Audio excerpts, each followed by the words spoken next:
Welcome back to another day of Flame Fatale 2022. I am Kungfufruitcup, once again, back with you all. You see me every day, whether you like it or not. But today I'm speaking with Nicko Margolies, who is the digital fundraising manager. I almost read a different title, digital fundraising manager with Malala Fund. How's it going, Nicko?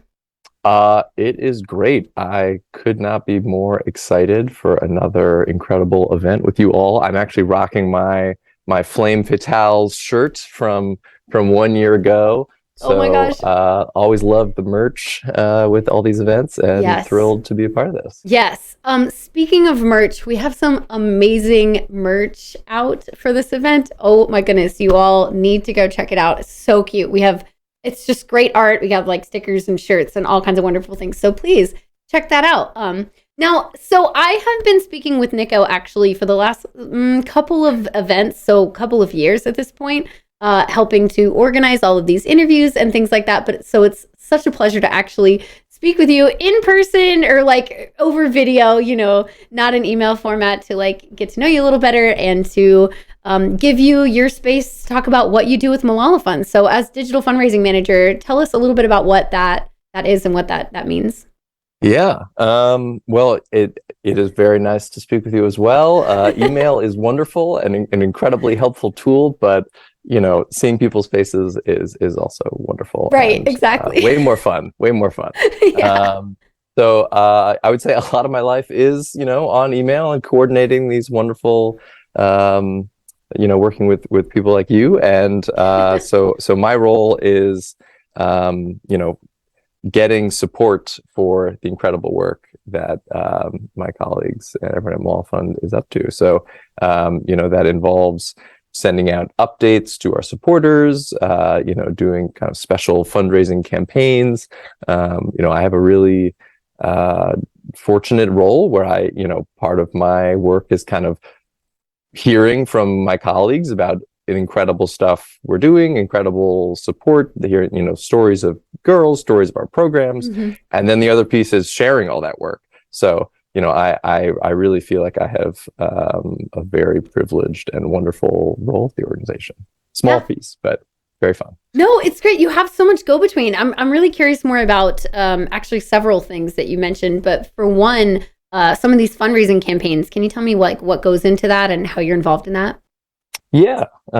So there are a number of kind of moments throughout the year where people kind of naturally think of the issue of girls' education or, of our work specifically. Mm-hmm. So we kind of, piggyback on that attention and get to elevate our work. And then, so, International Day of the Girl coming up in October, International Women's Day. In the US, there's a big push for fundraising at the end of the year, and Giving Tuesday, if you're familiar with that. But, the reality is that it doesn't have to happen just on those days. So we're always trying to come up with ways to share our work, share stories of our work. There's updates happening all the time. So it's very exciting to be a part of an organization that's growing and, we're getting more supporters, our work is having more impact. So it's really, a year-round kind of full court press of, sharing our work. So, I could talk about this forever. But, it's really exciting. I joined in 2018, Mm-hmm. when there were about, I would say, 25 kind of full-time staff, Mm-hmm. and we were present in, I think, 5 regions, and there were maybe 24 education champions, as we call the folks who are supporting in the field. And, today, we've expanded where we work, most recently in Bangladesh and Tanzania. I think we've welcomed over 80 different education champions, Wow. all with these incredible projects addressing the barriers that girls face to their education. So, I've been able to be a part of the organization as it's growing so much. And unfortunately, the task ahead of us is still huge, but it's really been meaningful to be a part of that and see it grow. And with I think this is our 5th event with yes, that sounds right. Fatales, and it's a similar trajectory. It's like this incredibly engaged, excited community that's growing, and every time there's an event, it's better and better. So I'm always eager to tune in, and so honored to just be able to kick off another incredible day. Yeah, absolutely. Well, okay, I can't disagree with you there. I think each event also gets better and better. Now, I'm kind of curious, since you've had potentially the most contact with us here at Frame Fatale, how has that kind of been for you, like getting some crossover into the video game world? It's been super exciting. I honestly was, I've played video games my entire life, and I was very ignorant of the whole world of speedrunning. Okay. And so I've learned a lot, and it's been just so inspiring to see the runs, just like the skill and like what goes into putting on the event, everyone involved behind the scenes, that's on camera, that's running these games, and then of course the community that is behind it. And I feel like I've like discovered this like special part of the gamer world, where it's fostered such a like positive and supportive environment. So it's been really special to see that grow. And then, I've always played video games that don't really lend themselves to kind of speed running. Well, there's not like, I early on, I loved playing like Civilization and games where it's like, there's like a scenario, or like, you're not going to beat the game. It's just kind of like, you're going to play as long as you want. Mm-hmm. And so to see, to be introduced to more games that have that, and then see all the skills involved. Mm-hmm. I think there was a run, I don't remember when it was, of like Untitled Goose Game. Yes. Which Okay. was like a short, like really fun game that I loved, and then to watch someone play that with so much skill and like just so incredibly, it was like, wow, I'm playing this game kind of casually, and like someone else is like, just their skill level is so much beyond anything I can imagine, and like I'm learning more about these games. The fact that the people playing it are also kind of narrating and explaining things is just like another layer of entertainment. Yeah, absolutely. Yeah, I mean, speedrunning is such a fascinating concept in general. And the things that speedrunners are able to do, not only between themselves and the wonderful communities that we have, but also with charities. So would you say, like, can you think of any parallels? Because, I mean, I can, and I'm sure you will be able to as well, but like parallels that happen between the speedrunning and how speedrunning communities work, and then how that kind of shifts into like Malala Fund and other like charity things. And, like I think of the community support and engagement, what kind of comes to mind for you? Yeah. I mean, a lot of, when folks support us, it's really about inspiring their community and kind of sharing a story and a connection. And, I think, folks will run, maybe you're familiar with just like a kind of a birthday fundraiser. It's my birthday, people are thinking of me, they want to get me a gift. Instead of buying me, a cookie, you could put $5 to this issue that's near and dear to my heart. And so I think, working with you all, there's been this kind of natural connection of, how you're approaching everything you're doing, and inspiring the community, and, Malala Fund's work of, we need to grow, and we need to inspire others to give and to support girls' education. And, I think it's like, it's building a movement. Mhm. And, I think there's kind of this natural connection that has really been made things really easy. I feel like it's very natural. Like this is, I think, the first time we've spoken on video, but it's like, oh, Fu, I've worked with you for ages. Yeah, exactly. It's like, oh, we my know old each other. friend. Yeah. Yeah, absolutely. I agree. So then, I mean, connections here and then connections with your work. I know that another part of your role, like you were saying, involves like you're kind of a liaison between other employees at Malala Fund.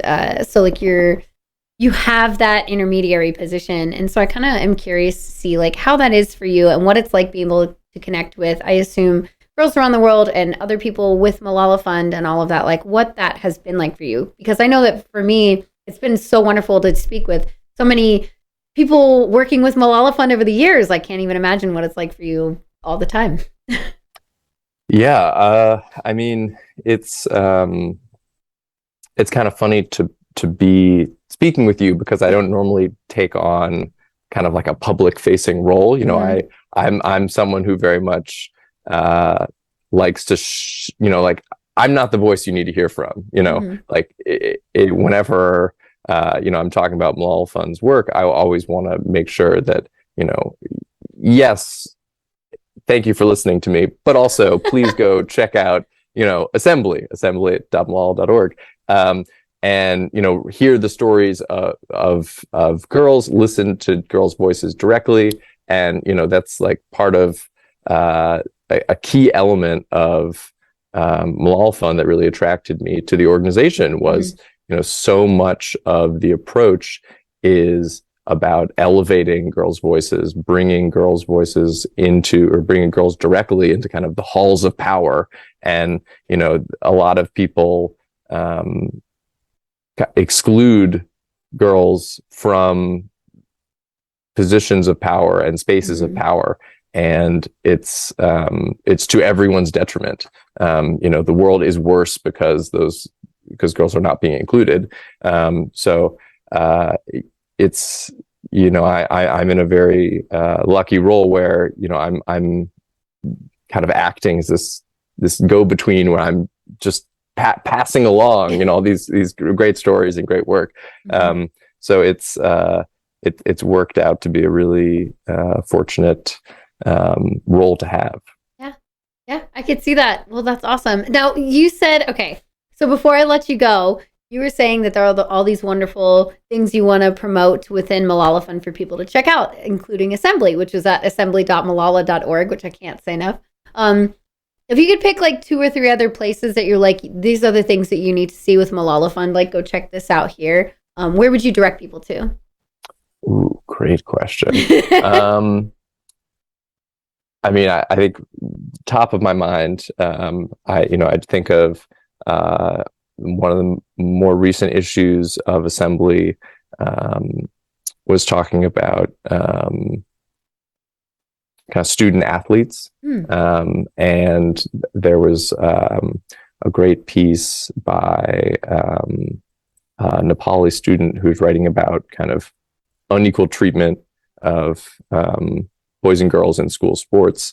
And, I thought it was really a great piece. Maybe you're familiar with the whole situation with the U.S. women's national team and the back and forth, the legal case, and their kind of fight for equality, even though they're frankly they're the better team. Like they're like doing incredibly and bringing in more revenue than the men's team, and they were still being paid less. So I think that if you're familiar with that story, I encourage you to check out the perspective on school sports and how that's connected.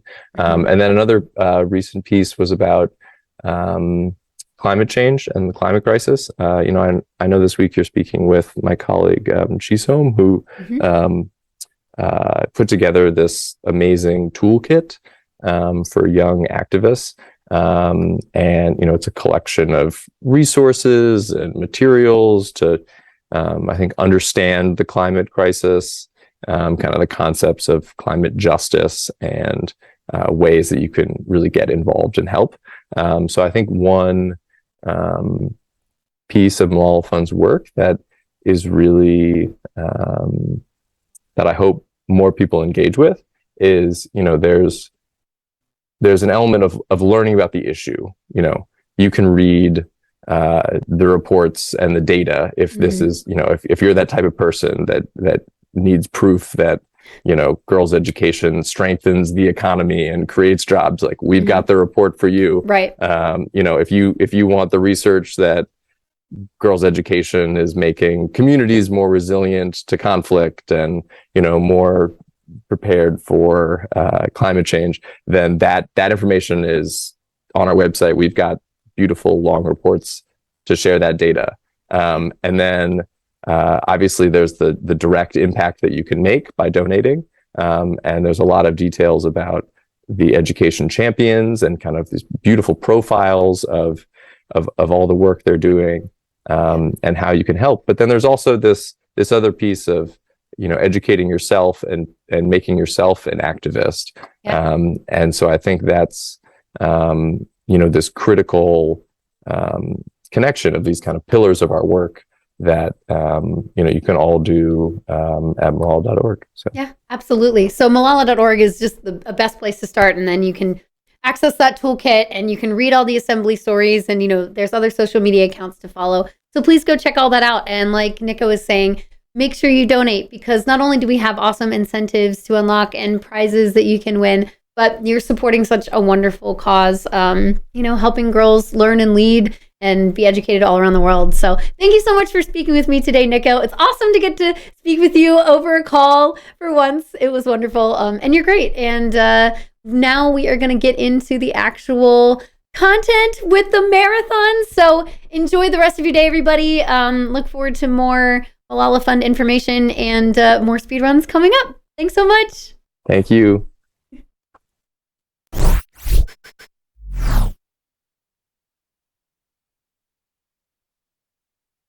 Hello everyone, welcome back to Flame Fatals. I am Tuka Base. I'll be your host for the next few runs.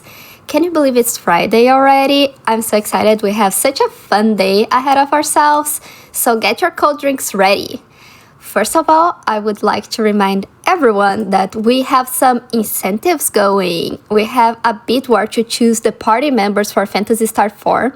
Now, Phantasy Star 4 is going to happen right after Pokemon Legends Arceus. It's the second run of today. So if you would like to bid in, you have a run to do so. Right now, we have Alice, Demi, Chris, and Han winning, tied in first place. We have Chess, Rika, Ren, Kyra, afterwards Rune, and then Raja and Seth with no love. We also have another incentive, Pac-Man 99 bonus matches. We are gonna need 2,000 for that to happen. We are currently at 665, sorry.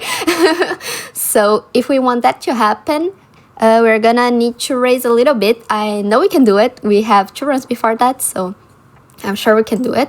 So with that being said, I'm gonna read some donations. We have a $15 donation from Omi that says, first time donator. Thanks so much to everyone involved with Flame Fatals for putting this on. Looking forward for the rest of the marathon. Oh, thanks so much. I am looking forward to the rest as well. We also have $50 from Zal Void saying, long time watcher, first time donator. I'm happy to help a great fundraiser. Thank you GDQ for always being great. Oh, so nice. Thank you for watching. We also have the Alter Maven with $4.92, saying pitching in the remainder from the $5.08 to make this an even 10 for tonight. This is going for the Phantasy Star 4 Profound Disorder randomizer party choices. This is unfortunately also the last donation of this marathon. The Cat Dragon says, I bite the RNG. Good luck. Oh, this was a donation from last night, I think, but also very nice. Another reminder that we have that incentive going on for Phantasy Star 4. So if you would like to change the party, we still have some time for that. Also, while I am telling you things, why don't I tell you about the Yeti? The Yeti is one of our sponsors for Flame Fatals 2022. They create amazing merch apparel, and vinyl for video games and pop culture. From this event, $5 from every shirt and $4 from every pin and sticker will be donated directly to Malala Fund. You can find out more at theyeti.com. I'm sorry, I stutter a little bit with the word apparel. I have to think so hard. But if you would like to check the Yeti, they have such amazing t-shirts. I love them so much. I want all of them. So definitely check them out. But we have even more donations. $50 from Kyverson saying, heart, I've missed a bunch of runs, but I'm always thrilled to watch all of these amazing runners through the week. Thank you all. We also have $10 from Trans Monstera saying, always watch every GDQ event and hotfix that I can. I love seeing every single one. Good luck to all the runners. Thank you to all the runners and GDQ staff for all you do. Yeah, shoutouts to all the GDQ staff and the runners. I can also tell you all a little bit about Malala Fund. You just watched an interview, so why don't I tell you about Malala Fund again? Because after all, we are raising funds for Malala Fund, aren't we? So, Malala Fund's working for a world where every girl can learn and lead. With more than 130 million girls out of school today, Malala Fund partners with education advocates and activists who are breaking down barriers that hold girls back. So, with that being said, it looks like we are ready for the first run of the day. Pokemon Legends Arceus beat Cleaver by Kaguya Nikki. So, take it away.